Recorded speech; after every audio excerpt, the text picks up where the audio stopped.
Bienvenue à toi, sur Foi Vivante, la chaîne où la foi devient vivante, puissante et concrète dans ta vie. Aujourd'hui, nous allons parler d'un sujet fondamental, les 7 grands principes de la vie chrétienne. Ces principes sont comme les fondations d'une maison. Sans fondation solide, même une belle maison peut s'effondrer au premier vent. Mais une maison construite sur le roc tiendra ferme. Lisons 1 Corinthiens 3:11. Car personne ne peut poser un autre fondement que celui qui a été posé, savoir Jésus-Christ. La vie chrétienne repose sur un fondement. Et si tu comprends et appliques ces 7 principes, ta vie chrétienne sera stable, solide, et tu seras capable de tenir ferme face aux épreuves. Commençons par le premier principe, naître de nouveau. Dans Jean 3:3, en vérité, je te le dis, si un homme ne naît de nouveau, il ne peut voir le royaume de Dieu. Être chrétien, ce n'est pas simplement aller à l'église, ni être né dans une famille chrétienne. Tu peux naître dans une maison de médecin sans devenir médecin. Tu peux même dormir dans un garage, cela ne fera pas de toi une voiture. Être chrétien, c'est expérimenter une nouvelle naissance spirituelle. C'est recevoir Jésus dans ton cœur. Être pardonné de tes péchés et devenir un enfant de Dieu. Alors es-tu né de nouveau?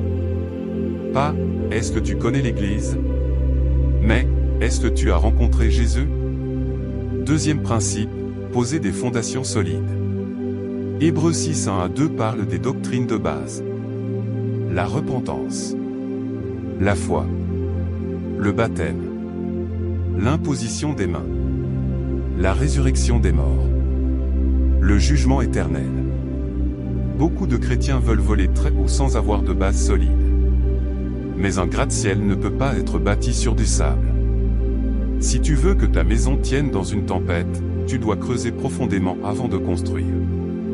C'est pareil pour ta vie spirituelle, investis-toi dans la parole, la prière, l'enseignement. Ce sont tes fondations. Troisième principe, l'assurance du salut. 1 Jean 5:13, je vous ai écrit ces choses, afin que vous sachiez que vous avez la vie éternelle, vous qui croyez au nom du Fils de Dieu. Le diable aime semer le doute, es-tu vraiment sauvé? Dieu t'a-t-il vraiment pardonné? Mais le salut n'est pas basé sur tes émotions. C'est basé sur la parole de Dieu. Un enfant ne doute pas chaque matin s'il est encore l'enfant de son père. Il a une identité qui ne change pas. Quand tu es sauvé, tu es enfant de Dieu, peu importe ce que tu ressens. Déclare-le, je suis sauvé par la grâce de Jésus, et je marche dans son pardon.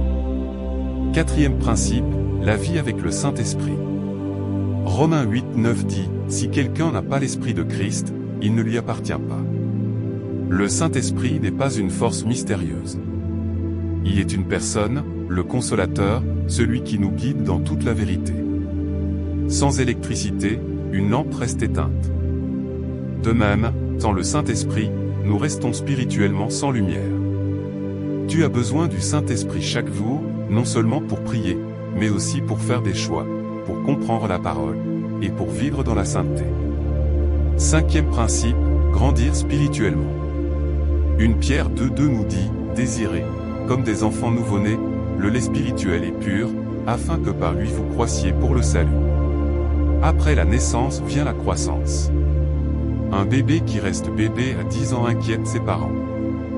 De la même manière, un chrétien doit progresser. Grandir dans la prière. Grandir dans la connaissance biblique. Grandir dans l'obéissance. Un arbre qui ne grandit pas est un arbre malade.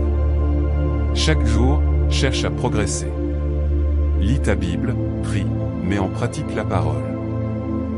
Sixième principe, obéir à Dieu. 1 Samuel 15 verset 22 dit, l'obéissance vaut mieux que les sacrifices. Dieu ne cherche pas d'abord nos grands sacrifices, il cherche notre cœur obéissant. Parfois, nous voulons servir Dieu à notre manière. Mais ce qu'il attend, c'est que nous lui disions « oui ». Imagine un père qui dit à son enfant « range ta chambre ».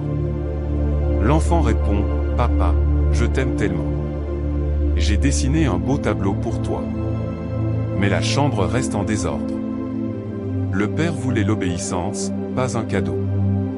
C'est exactement ce que Dieu attend de nous, pas nos sacrifices, mais notre obéissance. Dieu lui demande de construire une arche, alors qu'il n'avait jamais plu. Les gens se moquaient de lui, mais il a obéi. Et c'est son obéissance qui a sauvé sa famille. L'obéissance sauve, même quand elle paraît folle aux yeux des hommes.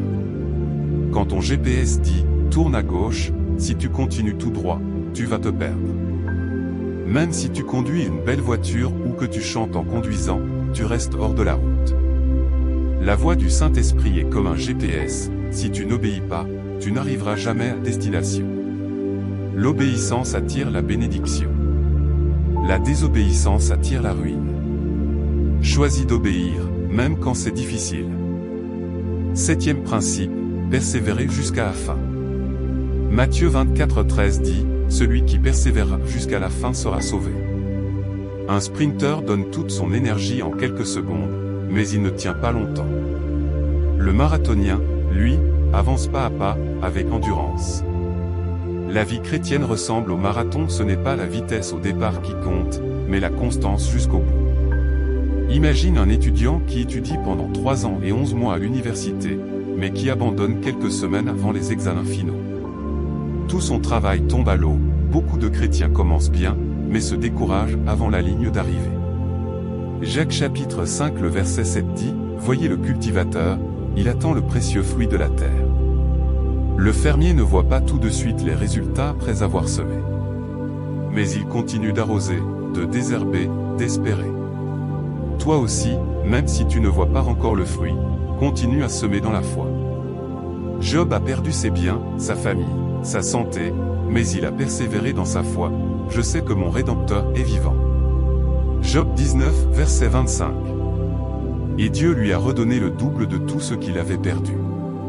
À la fin de sa vie, Paul pouvait dire, « J'ai combattu le bon combat, j'ai achevé la course, j'ai gardé la foi. » 2 Timothée 4 verset 7, voilà le modèle parfait de persévérance. Peu importe les épreuves, accroche-toi à Jésus. Tiens ferme dans la foi. Le Seigneur t'attend avec la couronne de vie. Voilà, nous avons vu ensemble les 7 grands principes de la vie chrétienne. 1. Être de nouveau. 2. Poser des fondations. 3. L'assurance du salut. 4. Le Saint-Esprit. 5. La croissance spirituelle. 6. L'obéissance. 7. La persévérance. Si tu bâtis ta vie sur ces principes, rien ne pourra t'ébranler. Dans Matthieu chapitre 7 le verset 24, il est dit, « Celui qui entend ces paroles et les met en pratique sera semblable à un homme prudent qui a bâti sa maison sur le roc. » Répète cette prière. Seigneur Jésus, je viens à toi tel que je suis. Je reconnais que je suis pécheur. Pardonne-moi et lave-moi par ton sang. Entre dans ma vie et fais de moi une nouvelle création. Aide-moi à marcher dans ces 7 grands principes. Aide-moi à obéir, à persévérer et à grandir chaque jour. Remplis-moi de ton esprit et affermis mes pas dans la foi. Au nom de Jésus-Christ. Amen.